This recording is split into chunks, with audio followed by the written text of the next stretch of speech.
Hello Priyanka, welcome to my YouTube channel. तो आज की इस वीडियो में हम लोग स्टार्ट करने वाले हैं 6 चैप्टर, जो कि आपका हिस्ट्री एनसीईआरटी का है। तो पिछले चैप्टर में हम लोग महाजनपद के बारे में पढ़ा था, और ये जो हमारा चैप्टर रहेगा वो गौतम बुद्ध मतलब जैन और बौद्ध धर्म के ऊपर है।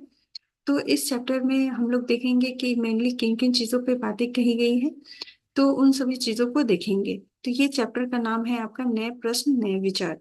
इसका एक पार्ट अभी कंप्लीट हम लोग करेंगे।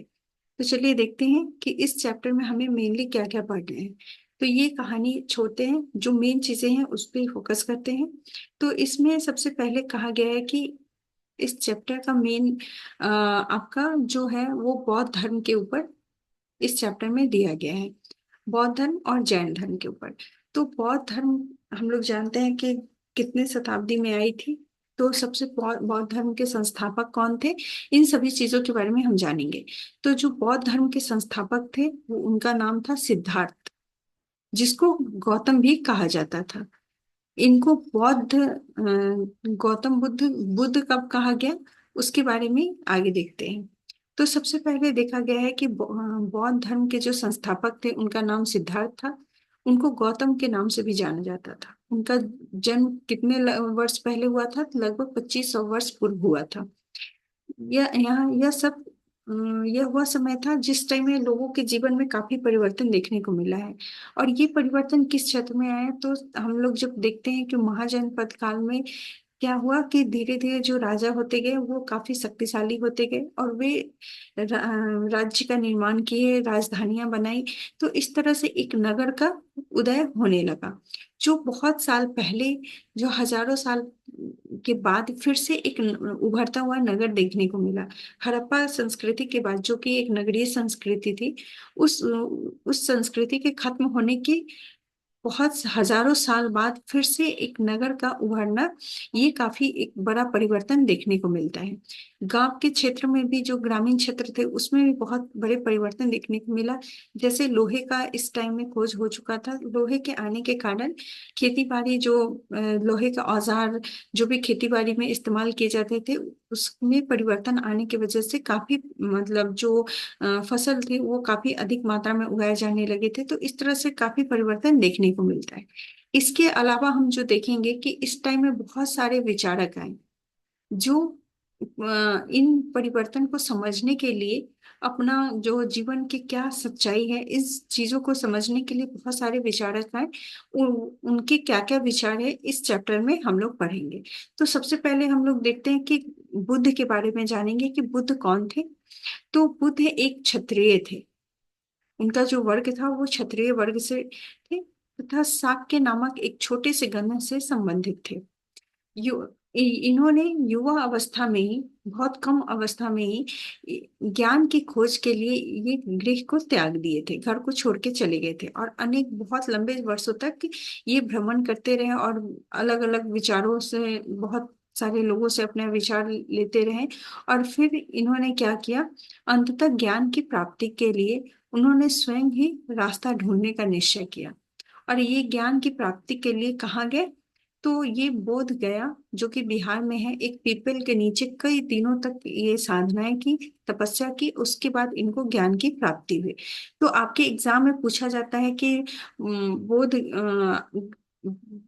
गौतम बुद्ध के ज्ञान की प्राप्ति कहाँ हुई थी। कि ज्ञान की प्राप्ति का स्थल, ज्ञान प्राप्ति आपका बोध गया, जो आधुनिक बोध गया है, ये आपका बिहार में है। यहाँ से इनको ज्ञान की प्राप्ति हुई।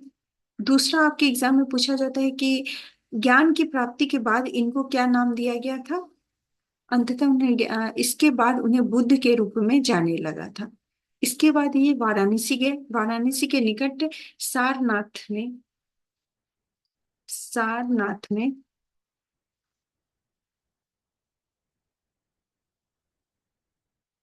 बुद्ध ने अपना पहला पहला उपदेश दिया। तो पूछा जाएगा कि पहला उपदेश कहाँ दिया गया था, तो सारनाथ में। ये आपका वाराणसी है। ये सेकेंड पॉइंट, ये फर्स्ट पॉइंट है। इसके बाद आप देखेंगे कि इनकी मृत्यु कहाँ हुई। तो बुद्ध की मृत्यु आपका कुशीनगर में हुई है। मृत्यु कुशीनगर, जो कि बिहार में है।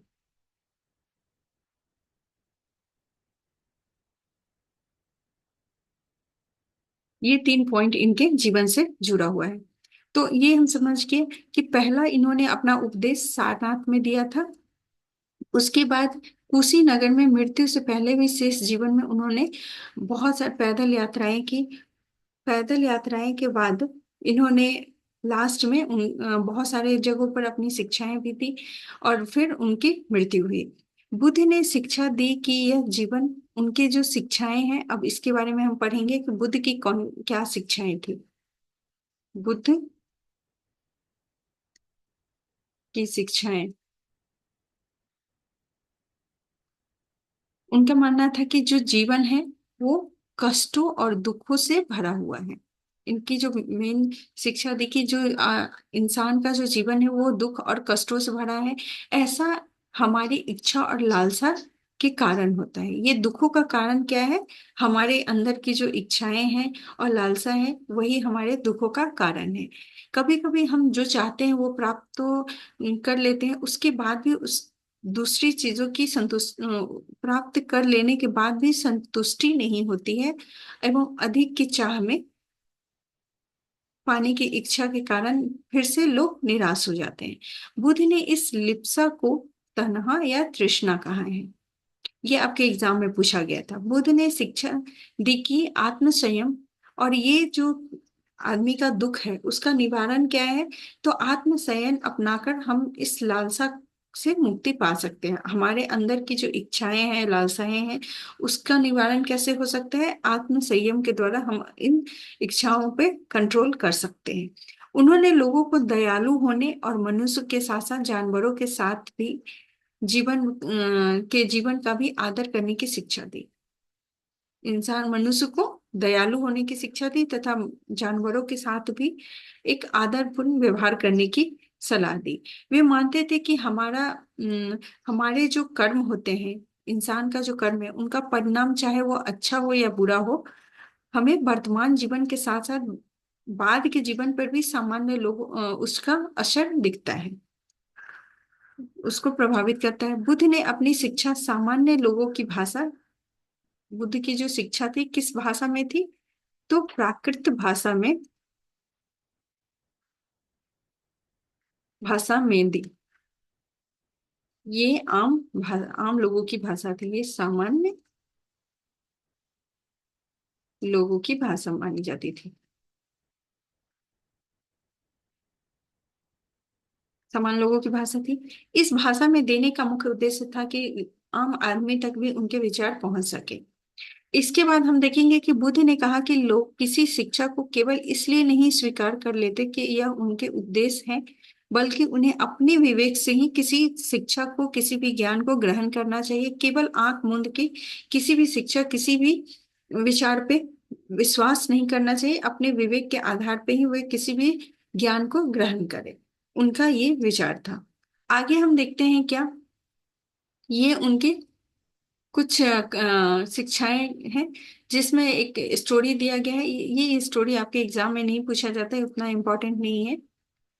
तो हम आगे बढ़ते हैं। आगे आपको कहा गया है कि उपनिषद किसे कहते हैं। उपनिषद के बारे में हम पढ़ेंगे कि ये जो उपनिषद है, ये इसी समय बहुत सारे दूसरे भी चिंतक और दार्शनिक हुए।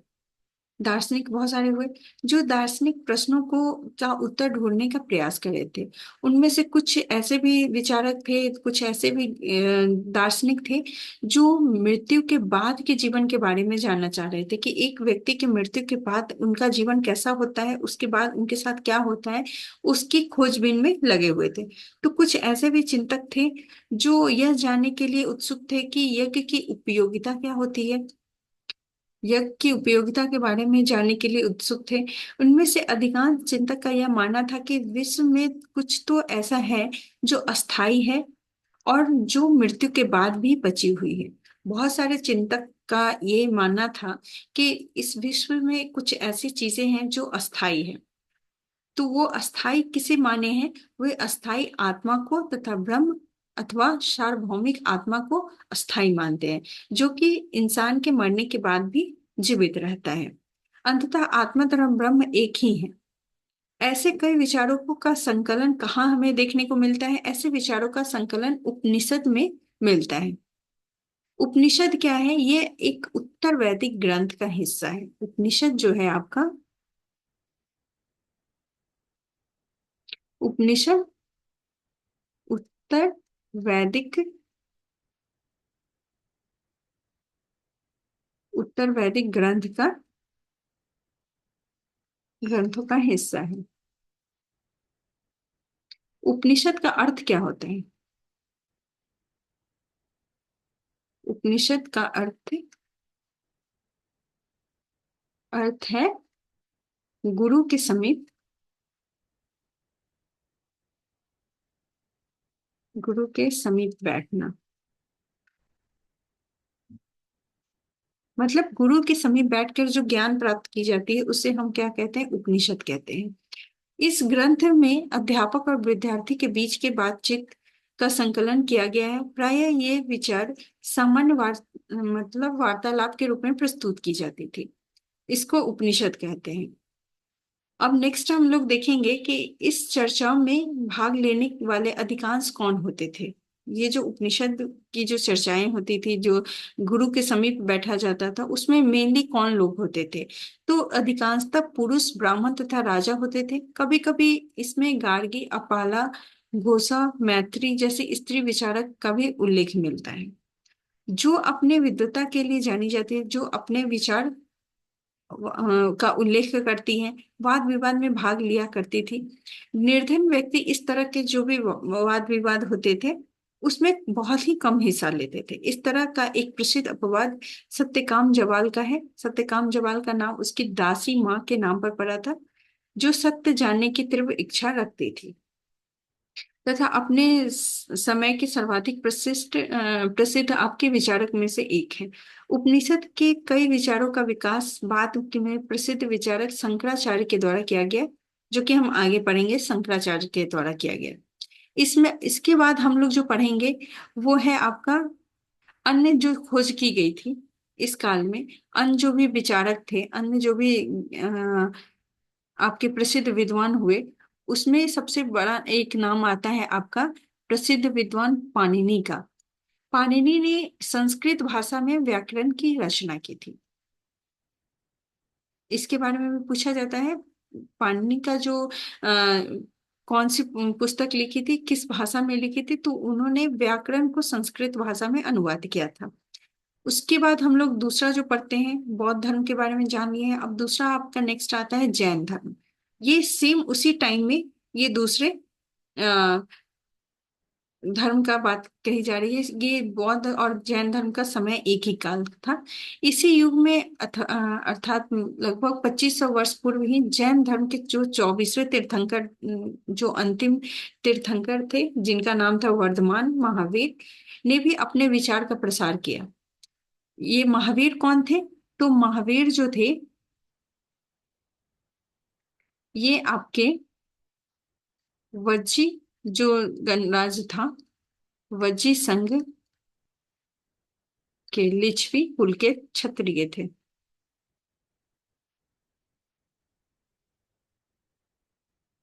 कुल के एक क्षत्रिय राजकुमार थे, क्षत्रिय राजकुमार थे। इस संघ के विषय, इसमें ये राज, इस संघ के विषय में तुम आगे भी हम लोग पढ़ेंगे। जो ये थे महावीर, वो 30 वर्ष की आयु में उन्होंने घर छोड़ दिया था और ये भी जंगल में रहने लगे थे। 12 वर्ष तक उन्होंने कठिन एवं एकांकित जीवन व्यतीत किया और इसके बाद उन्हें ज्ञान की प्राप्ति हुई। ये भी गृह को त्याग कर ही ज्ञान की प्राप्ति लिए हैं। उनकी शिक्षा जो थी वो काफी सरल थी। सत्य जानने की इच्छा रखने वाले प्रत्येक स्त्री व पुरुष को अपना घर छोड़ देना चाहिए। इनकी शिक्षा क्या थी कि कोई भी जो सही का ज्ञान अर्जित करना चाहता है, जो सही ज्ञान की तलाश कर रहा है, उन्हें अपना गृह त्याग देना चाहिए। उसके बाद हम देखेंगे उन्होंने अहिंसा के नियमों का कड़ाई से पालन किया। इनकी जो शिक्षाएं थी, पहला तो गृह त्याग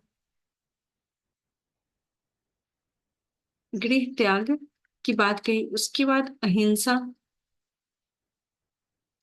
अहिंसा का कड़ाई से पालन करने पर जोर दिया।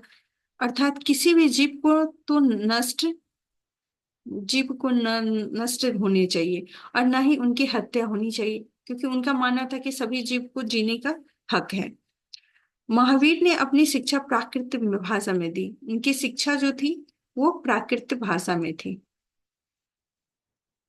प्राकृत भाषा में अपनी शिक्षा दी। उसके अलावा प्राकृत भाषा जो थी वो साधारण जन की भाषा थी, जो ताकि उनकी जो अनुयायी है उनकी शिक्षाओं को आसानी से समझ सके। देश के अलग अलग हिस्से में प्राकृत के अलग अलग रूप प्रचलित थे। प्रचलन क्षेत्र के आधार पर ही अनेक अलग अलग नाम से, जैसे मगध में बोली जाने वाली जो प्राकृत भाषा थी वो मगही के रूप में थी। इस तरह से इनके जो विचार थे, इनके जो अनुयायी थे, वो काफी दूर दूर तक फैले हुए थे। जैन नाम से जाने वाले महावीर के अनुयायियों को भोजन के लिए भिक्षा मांगना और सादा जीवन व्यतीत करना होता था। ये जो अपना जीवन कैसे जीते थे इनके अनुयायी, तो जैन धर्म के जो भी अनुयायी थे, जो अनुयायी थे,